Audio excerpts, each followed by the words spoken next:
The Secret Teachings of All Ages is a comprehensive and scholarly study of the world's esoteric traditions, religions, and ancient wisdom teaching.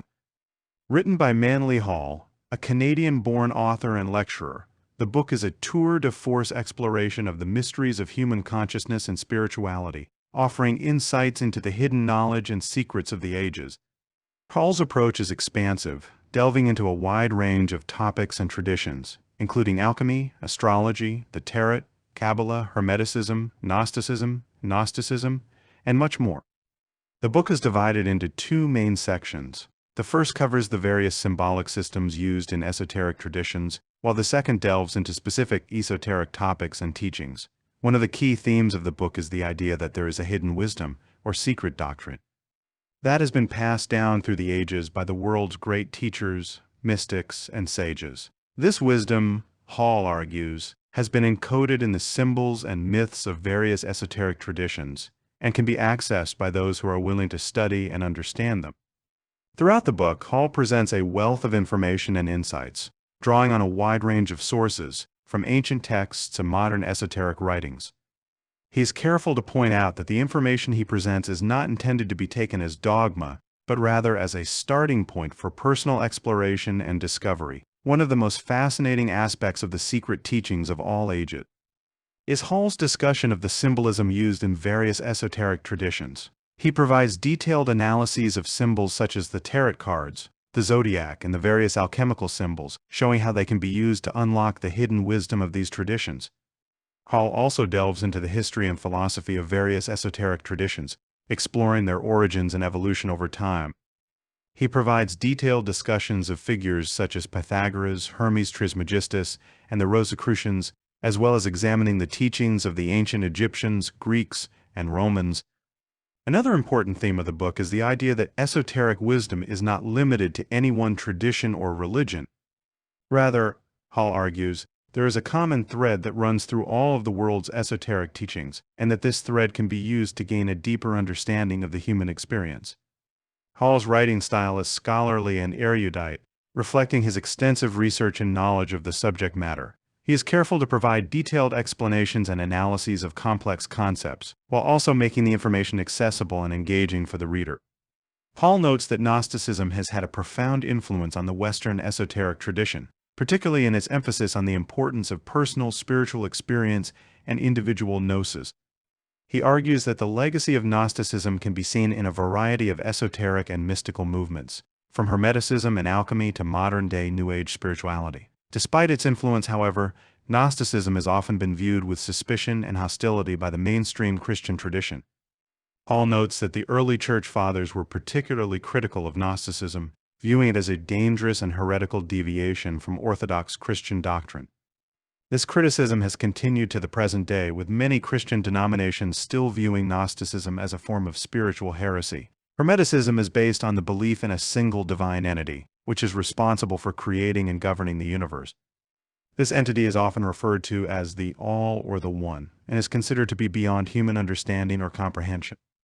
Hermeticism emphasizes the idea of spiritual transformation and evolution, with the ultimate goal of achieving union with the divine. This is accomplished through a process of self-discovery and spiritual growth, which involves the cultivation of virtues such as wisdom, compassion, and courage.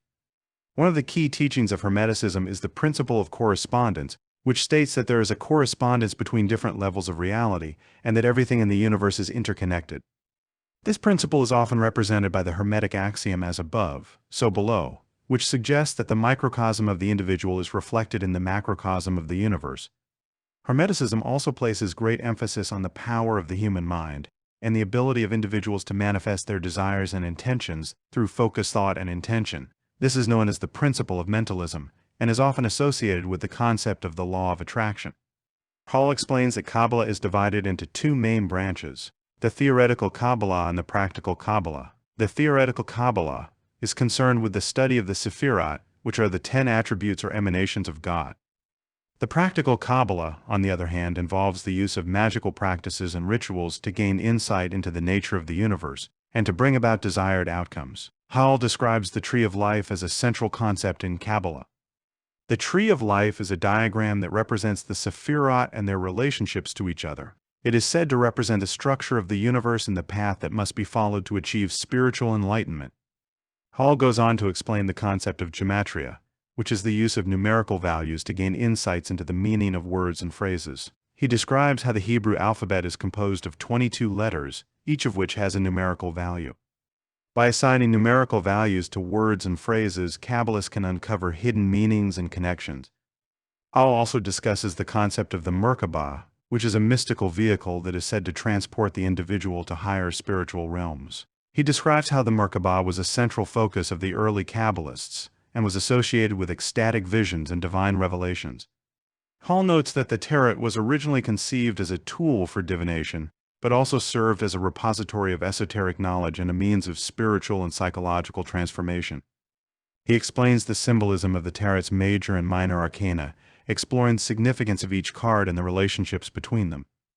According to Hall, the tarot can be seen as a microcosm of the universe, with each card representing a different aspect of the human experience and the natural world. He notes that the tarot symbolism is deeply connected to astrology, numerology, and other ancient systems of esoteric knowledge, and that the cards can be used to gain insights into these systems and their working.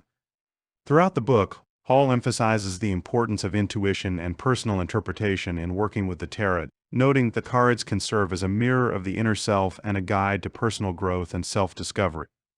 He also warns against the misuse of the tarot for purposes of ego gratification or manipulation, emphasizing the need for ethical and spiritual integrity in all practices of divination and esoteric knowledge.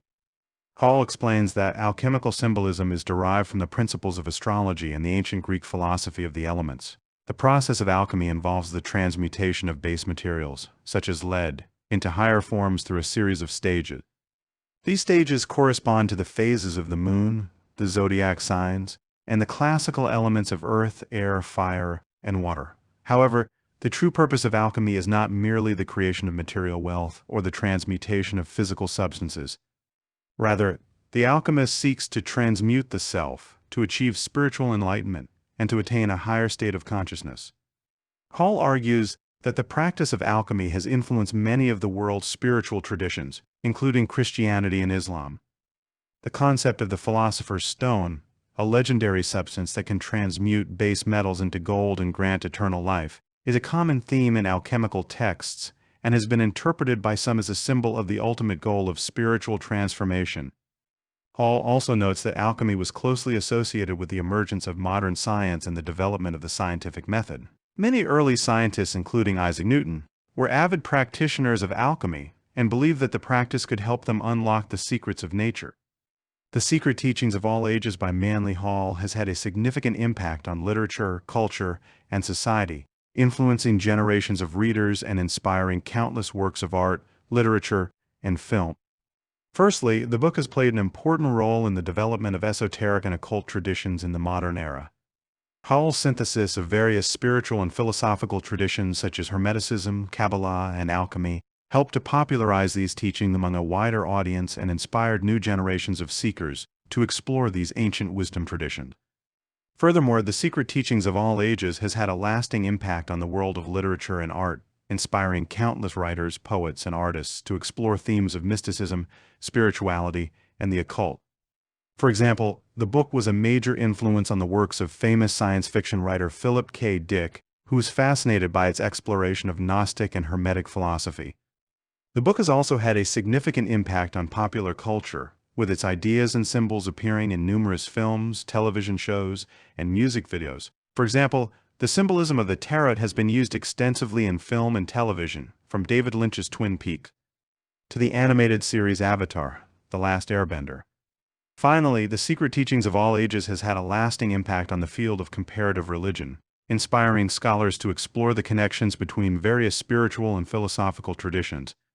Hall's work helped to popularize the idea of a perennial philosophy, which posits that there is a common thread of spiritual wisdom that runs through all the world's religions. The book is a masterful exploration of the world's esoteric traditions, offering a wealth of information and insights into the mysteries of human consciousness and spirituality. It is a must-read for anyone interested in esotericism and remains a classic in the field to this day. At its core, Gnosticism emphasizes the importance of knowledge, gnosis, as a means of spiritual liberation.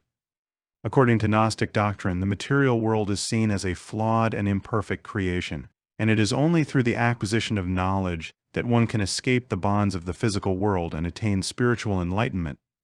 Hall notes that Gnosticism is a highly complex and multifaceted tradition, with numerous variations and permutations. However, he identifies several key themes that are common to many Gnostic sects. One of the most fundamental Gnostic beliefs is the idea of the divine spark, or peanut, that resides within all living beings. This divine spark is seen as a fragment of the universal consciousness, or nous, that pervades the cosmos. In Gnostic thought, the material world is seen as a realm of darkness and ignorance in which the divine spark is trapped. However, through the acquisition of gnosis, the individual can awaken the divine spark within themselves and achieve spiritual enlightenment. This process of awakening is often depicted as a journey, or Gnostic ascent, through a series of stages or levels of spiritual understanding.